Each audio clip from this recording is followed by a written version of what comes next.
This is the new Hurricane engine. It's a 3.0 liter twin turbo inline 6 engine. It's in the Ram 1500s. There's two different outputs, standard output and high output. This is a standard output version. In this video, I'm going to do something, well, unique. I've never done this before, and I wanted to just try it. I've had some suggestions from viewers to do it. So let's get to it. We're going to talk about maintenance items. That's it. I'm just going to do a video just to maintenance items. We'll talk about oil changes. We'll talk about how to check the oil. We'll talk about oil filters. We'll talk about a variety of things in this video, including we'll figure out where the jack is. That took me a while to read the owner's manual to figure that part out. So let's go ahead and get started on this Ram 1500 with a Hurricane engine. And we'll go ahead and break down where all your maintenance items are. Okay, we come up here and I got these fancy gloves that have a little bit of light. Because, yeah, that's what I'm doing here. So we have an intercooler radiator fill, which is right there. This is your regular radiator, right? So intercooler cools the air that goes into the turbos. Turbos like to run hot, but they need cooled air. This is your air filter, which, by the way, has 4 long screws to take off, which is a little frustrating to me, but let me get it out and I'll show you this air filter. Okay, so after you remove all the 4 screws, this baby just pops right out, sort of. Come on. Okay, there is your big air filter in this.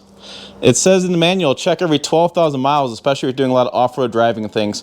This will get dirty, so check it more often if you're off-roading more, but it just fits right in here and then goes in.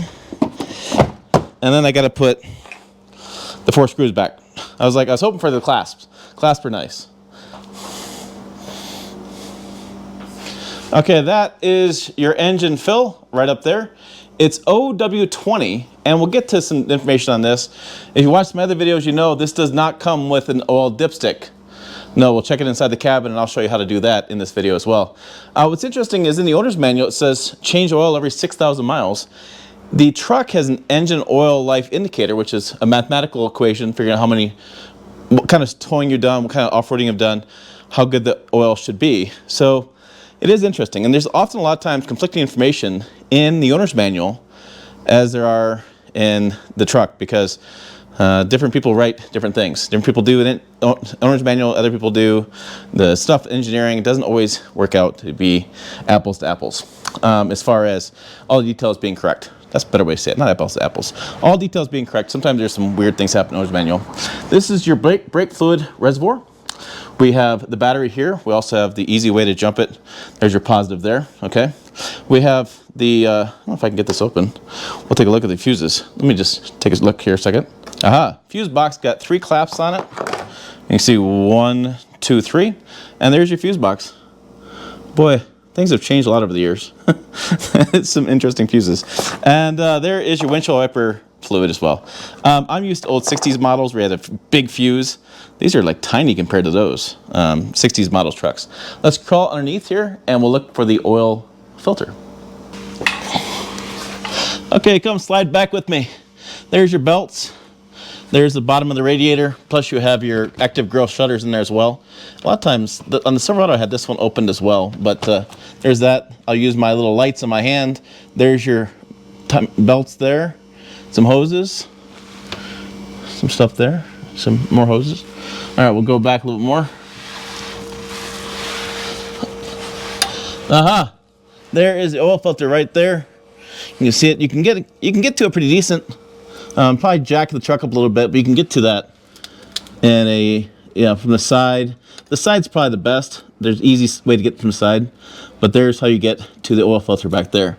So that's what we got going on there. And yeah, there is your gas tank, looks like, and there's the rest of the truck. But yeah, there's the oil filter.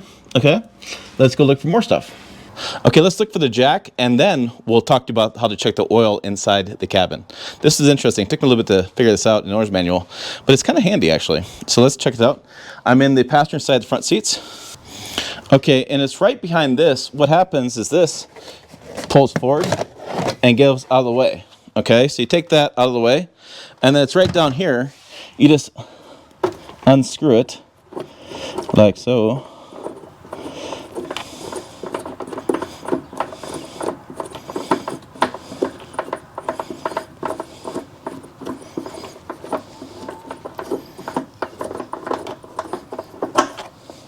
Okay, so that comes out like so. And then here it is. A nice little pouch, everything combined together. This is your scissor jack. There are 2 places in the owner's manual, I think in the back and the front, to lift this up. There is a rod in here, and there's a little, this siphon here is for gasoline as well. Or fluids and things in there. I believe that's gasoline insert. You put it in to get, if there's a problem with the gas cap. So that's what this is. Then you take this. Okay, come on the back of the truck, you pop this open, you stick your tool in there, you lower it down, you lower the tire down, you take the tire off, you come over here, you swap the tires out, and then you put it all back together. So that's how you get the spare tire off and where the jack is located. Let's go inside the cabin and talk about oil levels and how to check your oil. Okay, let's check the oil in this Ram 1500. So there is the center screen we're going to deal with here. I'm going to go up and down the buttons over here, and we're going to go down to vehicle information. You can see it along the bottom. We have fuel economy, we have coolant temperature, transmission temperature, and battery voltage.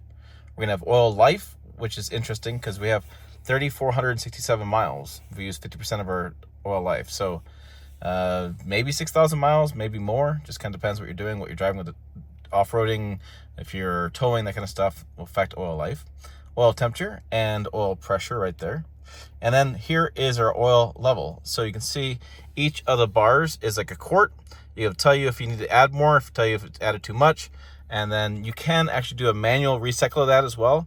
You turn the vehicle off, you wait a little bit, you turn it back on, and then it'll reset that as well, do a manual check. But that's how you know whether you have enough oil or not, is right there.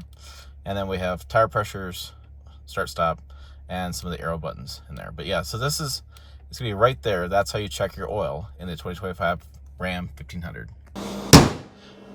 All right, there you go. There are just some of the maintenance items on this 2025 Ram 1500 that you may come across as an owner or prospective shopper. Maybe there's details in this video that will sway you or didn't sway you. I don't know. I'd be curious. Put your comments down below. What do you guys think? Is this something you want to see more content of, or is just kind of like, I can read the owner's manual myself, Tim? I'd be curious your thoughts.